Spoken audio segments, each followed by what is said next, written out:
Kung pinapantasize sila. Kapag pinapantasize kayo, ayaw mo ng mga lalaki ang pavement, yung iba. Nagde-desire. Na it's Oh, nagde-desire. nagpa-pattern. Yung iba naman, nababastos. Congressman ba ito?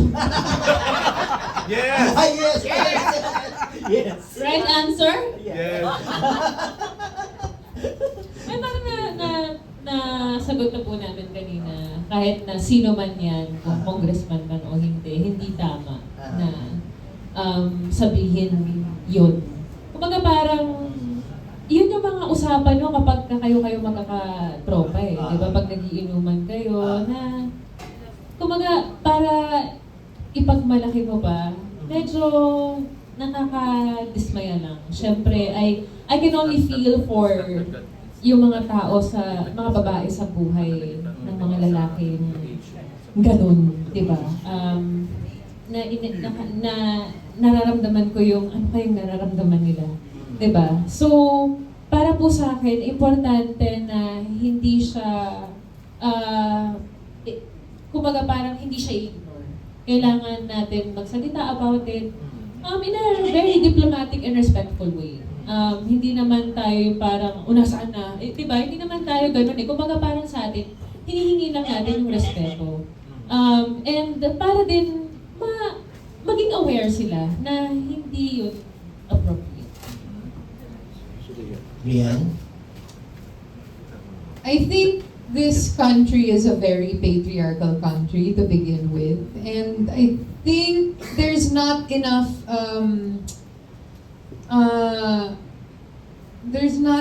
education to go around na para we can catch up with the rest of the world already.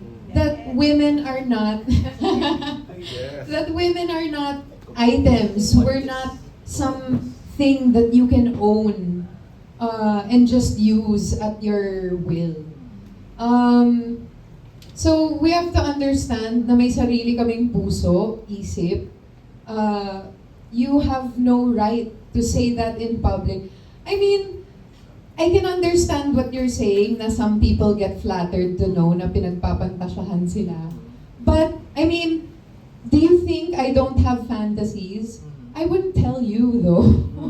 I mean, these are the kinds of things that you keep to yourself out of respect for another human being. But, I mean, if you have the feeling that you can say it out loud, maybe you're not viewing them as another human being.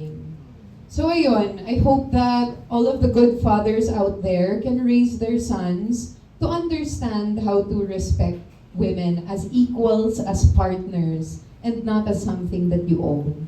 Kay Laura, anong take mo yung I actually did not, I haven't seen it, but I've heard so much about it kasi trending nga siya. Doon sa kapirasong nalalaman ko, wrong choice of words talaga. Parang hindi maganda. At saka, hello, may nanay ka ba? May kapatid ka bang babae? May asawa ka ba? Ganyan ba ang gusto mong marinig pag pinag-usapan yung asawa mo, yung nanay mo, o yung kapatid mo? Napakasimpleng bagay eh. Unfortunately, very patriarchal ang society natin from the very beginning. Ngayon lang umuusbong kahit papano yung katwiran at karapatan ng mga babae. Yun, di ba? Ang society natin macho. Pamachohan. Ang dami kayang babaeng mas macho sa lalaki.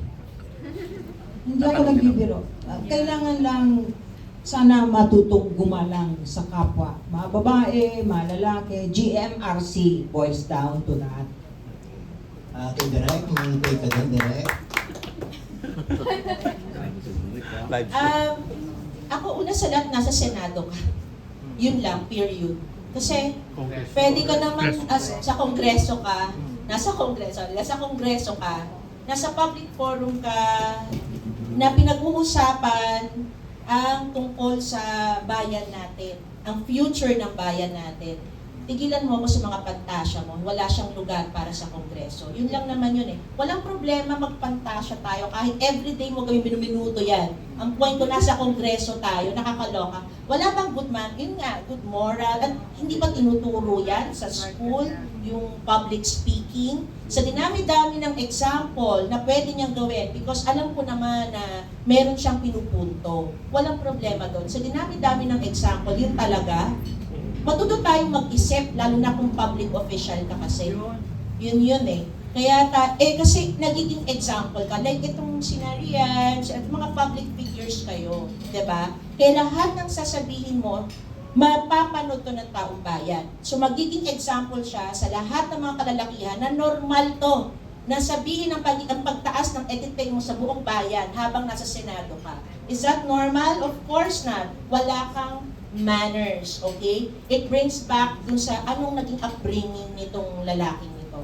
So yun sa akin eh. Gusto mo bang mahusgahan ng nanay mo at pagpapalaki sa'yo? Gusto mo bang mahusgahan ng asawa mo, ang mga anak mo, na tinotolerate ka ng gano'n? There's nothing wrong na mag-fantasize ka. It's a very normal thing to do. Kasi kung hindi, kawawa ka naman. Pero yung nandito tayo sa Kongreso at pinag-uusapan natin ang seryosong bagay, bakit ka magpapasok na gano'n? Yun ang pinag-uusapan. Okay? Tsaka yung, ano man ang, ay grabe, dami ko na sinabi.